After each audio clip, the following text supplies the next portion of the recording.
खर्चा 34,400 रुपये का। ये टोटल जो खर्चा आया था लगभग 35,000 आप मान के चल सकते हैं। तो हेलो दोस्तों, आई होप आप सब अच्छा होंगे और बढ़िया होंगे। तो जी हाँ दोस्तों, आज का जो वीडियो है दोस्तों total Kedarnath bike ride budget के बारे में है। तो दोस्तों टोटल डिटेल्स मैं खुद का एक्सपीरियंस आप लोगों के साथ शेयर करूंगा। तो फूडिंग, लॉजिंग, फ्यूल कितना खर्चा आया, टोटल कितना किलोमीटर था, ये टोटल जानकारी आप लोगों के साथ मैं खुद का एक्सपीरियंस शेयर करूंगा। तो दोस्तों वीडियो को पूरा एंड तक देखिएगा। मैं आशा करता हूँ कि ये वीडियो आपको बहुत ही हेल्पफुल मिलेगा।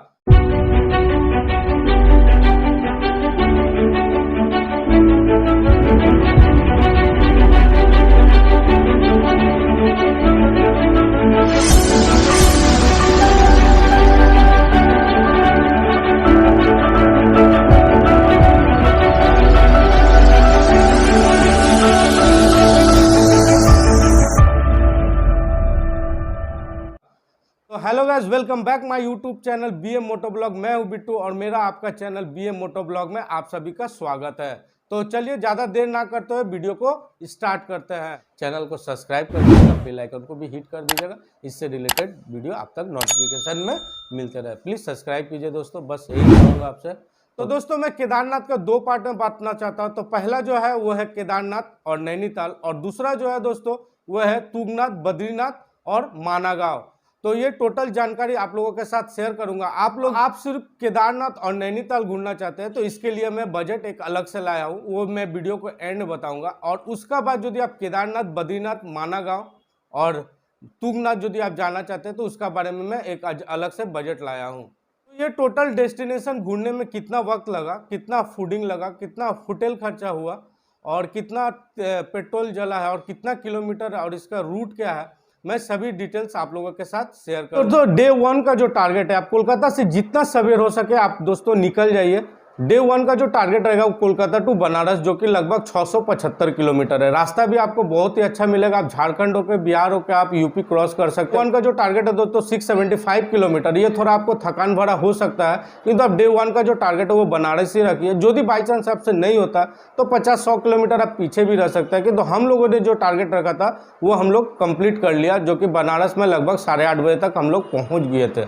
तो एक बार दोस्तों, जब आप शाम को बनारस यदि पहुंच जाते हैं 8:30 बजे के लगभग, तो आप वहां पे आराम से होटल ले लीजिए। और होटल आप सिटी के अंदर मत जाइए, हाईवे के ऊपर ही रखिए, किंतु बाद में फिर आपको वहां से निकलना है। तो आप यदि सिटी के अंदर या 80 घाट के तरफ आप यदि जाते हैं तो फिर आपको वहां से लगभग 1-1.5 घंटा आपको हाईवे पकड़ने में लग जाएगा। तो मेरा यही सजेस्ट है दोस्तों कि आप हाईवे के ऊपर में होटल रहिए, रात को खाइए, आराम से सो जाइए।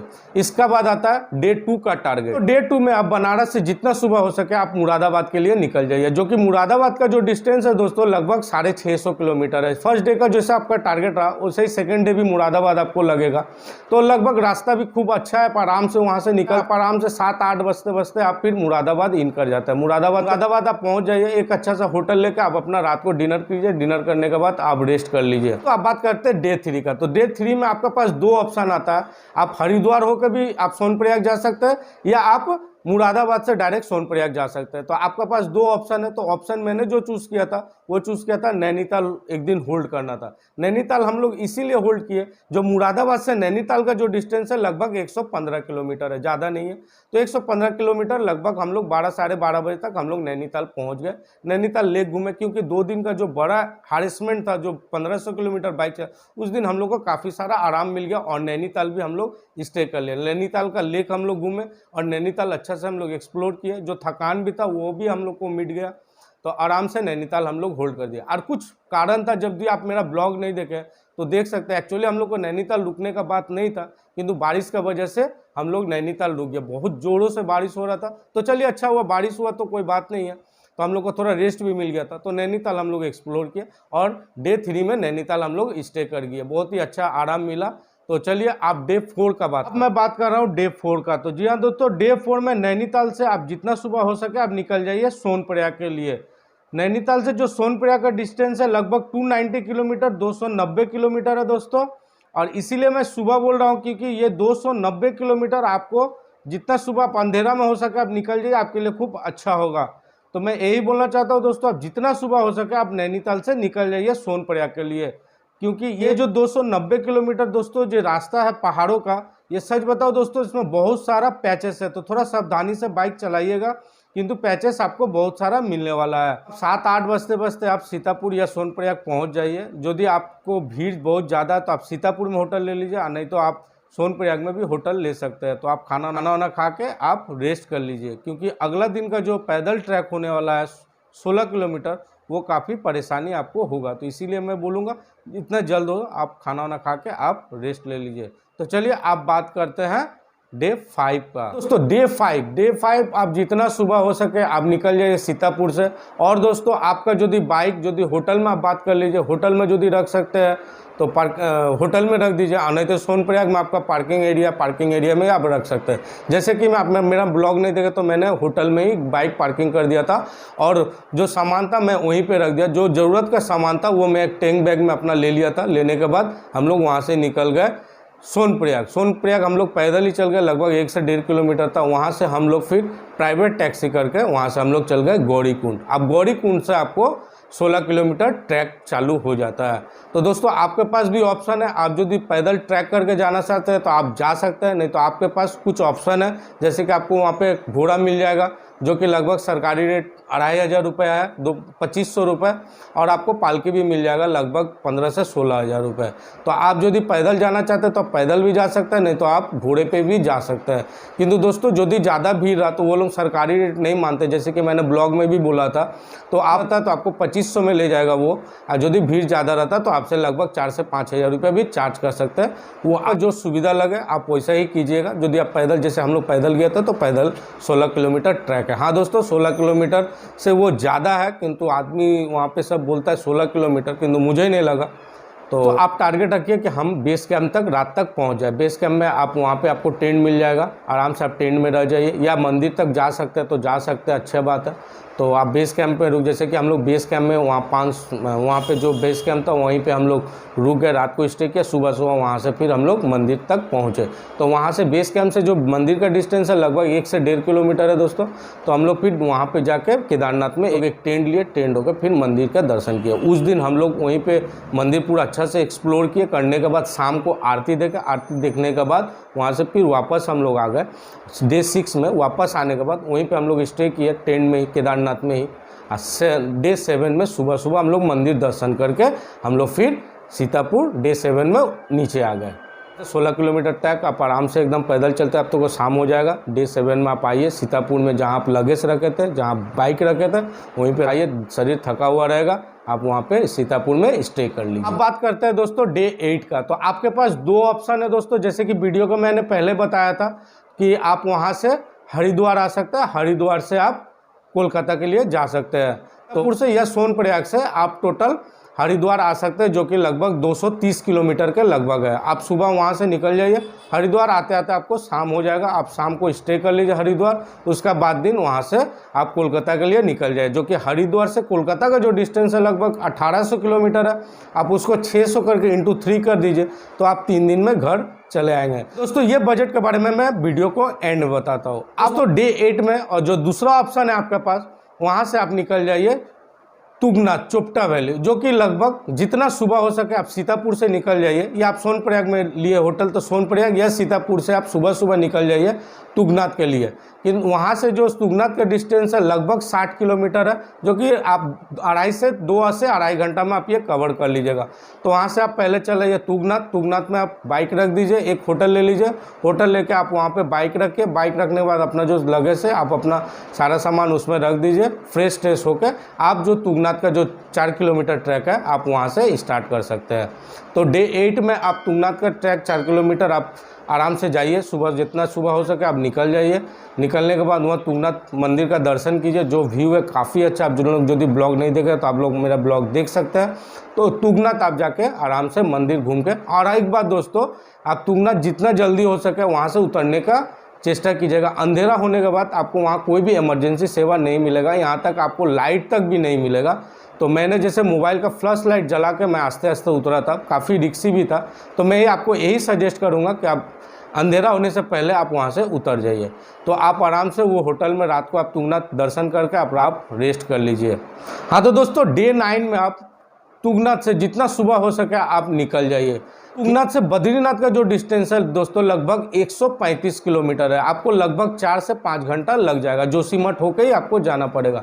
तो आप लगभग 6 से 7 बजे तक आप निकल जाइए तुंगनाथ से बद्रीनाथ के लिए। लगभग 1 बजते बजते आप बद्रीनाथ पहुंच जाइएगा। बद्रीनाथ आप दर्शन कीजिए, बद्रीनाथ थोड़ा एक्सप्लोर कर लीजिए। करने के बाद वहाँ से लगभग जो इंडिया का लास्ट गांव है माना गांव, वहाँ भी आप एक विजिट कर सकते हैं। वहाँ से लगभग 1 से 1.5 किलोमीटर है, तो आप वो भी आराम से चल जाइए। आराम से विलेज तो भी घूमिए, बहुत ही काफ़ी शानदार विलेज है जो कि इंडिया का लास्ट विलेज है। तो आप वहाँ से घूर के वहाँ से आप जोशीमठ के लिए डे 9 में ही आप निकल जाइए। खाना पीना खाइए, खाने के बाद आप उस दिन जोशीमठ में रेस्ट कर लीजिए। अब बात करते हैं डे 10 का 10वां दिन। तो 10वां दिन आप जोशीमठ से सुबह सुबह निकल जाइए हरिद्वार के लिए। लगभग 270 किलोमीटर है और आप लगभग 4 से 5 बजे तक आप हरिद्वार पहुंच जाइएगा। तो हरिद्वार थोड़ा हर की पौड़ी आप थोड़ा शाम को चल जाइए। यदि आरती आप समय से देख सकते हैं तो आरती देख सकते हैं, और नहीं तो लेट होता है तो आप वहाँ पे होटल लेके स्टे कर लीजिए। और अब बात करते हैं डे 11 की। तो दोस्तों डे 11 में आप वहाँ से हरिद्वार आप सुबह सुबह निकल जाइए, थोड़ा गंगा घाट दर्शन कर लीजिए। करने के बाद आप वहाँ से निकल जाइए। तो आप कर रहा हूँ दोस्तों डे 11 में वहाँ से जो हरिद्वार से कोलकाता का जो डिस्टेंस है दोस्तों लगभग 1800 किलोमीटर है। तो आपको इसको डिवाइड कर दिए 600 किलोमीटर पर डे के हिसाब से आपको 3 दिन लगने वाला है। किंतु हम लोग को थोड़ा लेट हो गया था तो इसीलिए हम लोग डे 4 में घर पहुँचे। आप लोग वीडियो देख सकते हैं जाकर मेरा ब्लॉग चैनल में। तो आप वहाँ से डिवाइड कर दीजिए डे 3 में। तो आप यदि 3 दिन में 1800 किलोमीटर कवर कर लेते हैं तो काफ़ी अच्छा है, और यदि नहीं होता तो आप 4 दिन में भी कवर कर सकते हैं। तो चलिए दोस्तों, आप वीडियो के टोटल बजट के बारे में मैं आप लोगों को बताता हूँ। पहला बजट के बारे में आपको बताता हूँ जो कि केदारनाथ और नैनीताल है। तो इसमें जो आपको टोटल डेज लगेगा वो लगभग 11 डेज लगेगा आपको, मैंने 11 दिन का वक्त लगेगा। और टोटल जो किलोमीटर होगा इस टोटल राइड का कोलकाता टू कोलकाता तक लगभग 3750 या 60 के अंदर में लगेगा। फ्यूल का बात करूँ तो दोस्तों जो 3760 किलोमीटर जो हो रहा है, तो मेरा पास जो तो हिमालयन है मेरा 30 का सर्विस दिया था, तो मैं इसे कैलकुलेशन किया तो मुझे लगभग 12,500 रुपये का मेरा फ्यूल खर्चा आया था। तो अब मैं बात करता हूँ होटल का। तो ये टोटल जो 11 दिन का जो होटल फेयर जो मुझे लगा वो लगभग 10,400 रुपये लगा। तो दोस्तों अब मैं बात करता हूँ फूडिंग का। तो दोस्तों अब हम आपको बताता हूँ कि जो मुझे फूडिंग खर्चा आया था वो लगभग मैं पर डे का 400 रुपये का हिसाब से रखा था। तो लगभग 11 दिन का जो खर्चा है वो लगभग 4,400 का लगभग मुझे पड़ा था। दोस्तों एक बात, ये टोटल 11 दिन का जो मैं एक एक्स्ट्रा अमाउंट भी रखा था जो कि लगभग 1500 रुपये मुझे पड़ा। केदारनाथ और नैनीताल का जो टोटल बजट मुझे हुआ, ये होटल, फूडिंग और फ्यूल टोटल लेके कोलकाता टू कोलकाता तक लगभग 28,800 रुपये। 28,800 रुपये, मैं फिर से कहना चाहता हूँ 28,800 रुपये। तो ये मैं दूसरा बजट के बारे में बताना चाहता हूँ, केदारनाथ, बद्रीनाथ, तुंगनाथ, माना गाँव और नैनीताल। तो ये जो टोटल मुझे डेज लगा था, जो समय लगा था, वो लगभग 14 दिन लगा था कोलकाता टू कोलकाता तक। तो ये जो टोटल डेस्टिनेशन जो मैं आपको बताया, ये टोटल जो किलोमीटर मुझे हुआ था लगभग 4000 किलोमीटर के लगभग था। तो मैंने 4000, तो अब तो टोटल ये डेस्टिनेशन घूमने में मुझे 4000 किलोमीटर बाइक चलाना पड़ा था।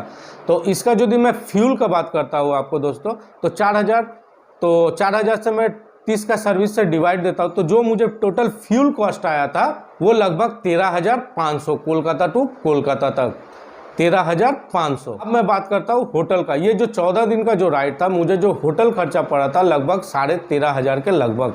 तो कुछ जगह थोड़ा ज़्यादा होटल का कॉस्ट था, बोल के मुझे लगभग 13,500 ये 14 दिन का होटल कॉस्ट पड़ा था। तो मेरा जो 14 दिन का फूडिंग का जो खर्चा था लगभग 5,600 का पड़ा था। अब मैं बात करता हूँ दोस्तों ये टोटल 14 दिन का एक एक्स्ट्रा अमाउंट के बारे में। तो उसमें हम लोग 2,000 रुपये ऐड कर दिए थे। एक्स्ट्रा जो खर्चा आया था वो 2,000 रुपये ऐड कर दिए थे। अब ये टोटल बजट जो होता है दोस्तों, ये 14 दिन का जो राइड था, लगभग हम लोग को टोटल जो खर्चा आया था, खर्चा 34,400 रुपये का। ये टोटल जो खर्चा आया था लगभग 35,000 आप मान के चल सकते हैं।